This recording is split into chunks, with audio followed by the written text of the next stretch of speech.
Newspaper headlines tell the story. German Titov of Russia returns to Earth after orbiting the globe 17 times in a little more than 25 hours, covering 435,000 miles, which is more than twice the distance from the Earth to the Moon.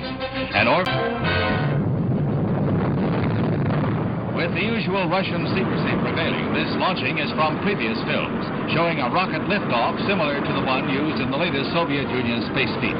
Radio Moscow reports that the 26-year-old Titov landed exactly in the planned area. This view is of the Earth, seen from a rocket outside the atmosphere.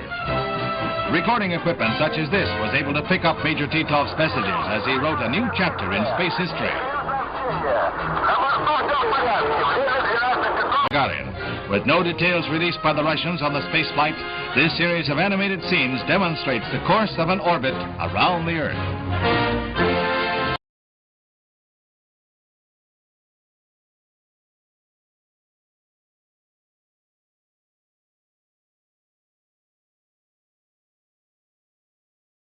안녕하세요. 리얼사이언스입니다. 새해 복 많이 받으세요. 인류는 부족 단위로 모여 살다가 국가를 이루었고 더 큰 영역을 차지하기 위해 국가 간의 분쟁과 전쟁이 끊이지 않았습니다. 신대륙 발견에 따른 이권 다툼과 동남아, 아시아 등 저개발국 지배권 확보 등을 위해 세계는 전쟁과 갈등은 계속되었는데요. 그러다가 세계 2차 대전 이후에서나 약소국들은 독립을 하였고 어느 정도 질서가 잡아가는 듯 보였습니다. 세계 정상들은 더 이상의 전쟁과 분쟁을 막기 위해서 세계를 하나로 묶을 수 있는 구심점이 필요했습니다. 민족 간의 배타성을 없애고 종교와 이념의 갈등을 해소하여 세계를 하나로 묶을 수 있게 여러 가지 아이디어를 고안해 놓습니다. 세계 7대 불가사의 등 세계 문화유산을 지정함으로써 이것은 자국의 유산일 뿐만 아니라 세계 모든 나라가 가꾸고 지켜나가야 할 유산이라는 인식을 심어줌으로써 세계 평화와 안녕에 큰 기여를 하게 되는 것입니다. 그러나 이 과정에서 세계 7대 불가사의한 구조물과 세계 문화유산이 지나치게 과장되거나 진위 논란에 빠지게 되었는데요. 단지 방송이나 언론에서는 일체 보도가 되지 않았을 뿐 진위 논란은 상당히 치열했습니다. 고대의 신비한 비밀을 한가득 품고 있는 피라미드부터 진위 논란을 따져보겠습니다. 피라미드는 5,000년 전 또는 7,000년 전에 지어졌다고 기록되어 있는데요. 그 오랜 시간 동안을 어떻게 멀쩡히 버틸 수가 있는지 참으로 궁금합니다. 피라미드는 아파트 38층 높이인 147m이고 밑변은 270m의 거대한 건축물로 고대인들이 어떻게 저런 높은 곳까지 거대한 돌을 옮겼는지가 첫 번째 미스테리가 될 것입니다. 두 번째는 이집트 피라미드를 건설하기 위해서는 큰 돌을 먼 거리까지 이동해 와야 하는데요. 지중해안에서 돌을 가공해 피라미드 위치까지 이동하려면 서울에서 대구까지 거리를 이동해야 합니다. 피라미드와 지중해와의 거리는 약 250km 떨어져 있습니다. 5,000년 전 돌도끼를 들고 다니던 사람들이 어떻게 옮기고 올려 쌓았을까요? 인구도 얼마 안 될 텐데요. 참으로 놀라운 일이 아닐 수 없습니다. 절대 불가능한 일이며 피라미드 건설 시기는 세계 2차 대전 직후로 예상합니다.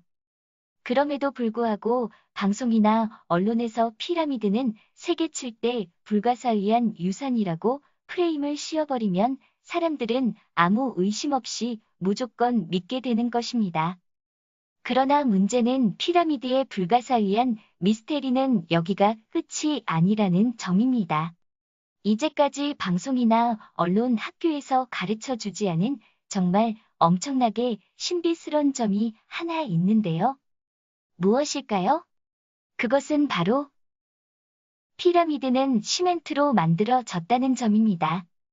우리는 당연히 자연석으로 까가 만들었겠지 생각했었지만 자연석은 전혀 사용되지 않았고 오로지 시멘트만으로 건설되었다는 것입니다. 5천년 전 돌도끼 들고 다니던 원시 사람들이 시멘트를 만들었을까요? 그렇다면 시멘트의 기원에 대해 알아보겠습니다. 시멘트의 기원에 대한 정확한 기록은 없으나 일부에선 피라미드 완성 시기인 5천년 전이라고 주장하고 있지만 그것을 인정한다 하더라도 초기 시멘트는 화산 재퇴적물과 석회와 모래를 썩어 만든 일종의 모르타르로서 자연석이나 벽돌을 연결해주는 접착제 용도로서 사용되었을 뿐 오늘날 콘크리트 만드는 용도로는 사용되지 못했습니다. 자연석을 쌓아 올린 후 접착제 용도로만 쓰인 초기 시멘트로 돌 사이 틈을 메꾸거나 지늘개, 볏짚이나 솥동 아니면 석회 등을 섞어 만들어 집을 지었습니다. 접착제 용도로만 쓰이는 초기 시멘트를 가지고 5천년이나 버틴 거대 건축물인 피라미드를 건설할 수는 없는 것입니다. 오늘날 시멘트의 발전은 19세기 들어 뉴커먼과 와트의 증기기관의 발명으로 산업혁명이 일어나고 이 시기에 맞춰 시멘트 수요가 급격하게 늘어났으며 품질 또한 크게 향상되었습니다. 오늘날에는 포틀란드식과 지오폴리머 두 가지 방식의 시멘트가 주로 사용되지만 피라미드는 포틀란드식 시멘트가 사용되었을 뿐만 아니라 최고 품질의 원료만을 사용했습니다. 그럼 여기서 시멘트의 생산 공정에 대해서 알아보고 가겠습니다. 1차 공정은 채광을 합니다. 2차 공정은 석회석 점토질, 산화철원료 등 다양한 재료가 혼합된 조합원료를 미세하게 분쇄합니다. 5천년 전에 미세하게 분쇄할 수 있는 기술이 있을까요? 전기와 기계장치가 필수일 것 같은데요. 3차 공정은 2차 공정에서 미세하게 분쇄된 원료를 1500도까지 가열하여 시멘트 중간 제품인 클린커를 생산합니다. 이렇게 생산된 클린커는 냉각기를 이용해서 100도씨로 급냉시켜야 합니다. 그래야 클린커를 미세하게 분쇄할 수 있기 때문에 매우 중요한 필수 공정입니다. 4차 공정은 냉각된 클린커에 석고를 혼합하여 미세하게 분쇄하면 시멘트가 완성되는 것입니다. 제가 간략히 설명하였지만 시멘트 생산 공정은 까다롭고 복잡하며 전기와 기계 시설이 있어야 가능한 생산 공정입니다. 사막에는 햇빛이 강하고 모래바람이 강합니다. 바람에 타고 온 모래에 의해서 건축물은 깎아지어 수명이 길지 못합니다. 그런 극한 환경에 사막에서 건축한 건축물은 최고의 공법 과원료만을 사용해도 오랜 시간을 버티기가 어렵습니다. 이 때문에 피라미드는 거의 매일 보수공사가 들어가고 있으며 콘크리트를 교환하는 작업을 비밀리에 하고 있는 것으로 알고 있습니다. 관리를 해줘도 이 정도인데 오랫동안 방치되고 초기 시멘트로 만든 피라미드가 지금까지 버틸 수가 있겠습니까? 그리고 당시에는 시멘트 자체가 아예 없었을 것으로 보아야 합니다. 원시 시대 사람들이 어떻게 시멘트를 발명하겠습니까? 말도 안 되지요. 스핑크스를 보시면 이런 줄자국이 있습니다. 이것은 레고처럼 조립식으로 만들었다는 의미입니다. 즉 외부에서 스핑크스 얼굴을 만들고 틀에 끼워 넣어 만든 것으로 매우 정밀하게 돌을 깎아 끼워 넣어야 하기 때문에 현대에도 아무나 할 수 없는 장인만이 할 수 있는 최고급 기술입니다. 피라미드는 알려진 바와 다르게 무덤이 아니며 발견 당시에는 미이라 유물 등이 아무것도 없었다고 합니다. 추후에 미이라 유물 등이 나왔다는 것은 피라미드를 홍보하기 위한 수단으로 보이고 오히려 벽화에는 화장실 낙서 같은 것이 발견되었으며 작업인부들이 사용한 것으로 보이는 난로가 발견되었다고 합니다.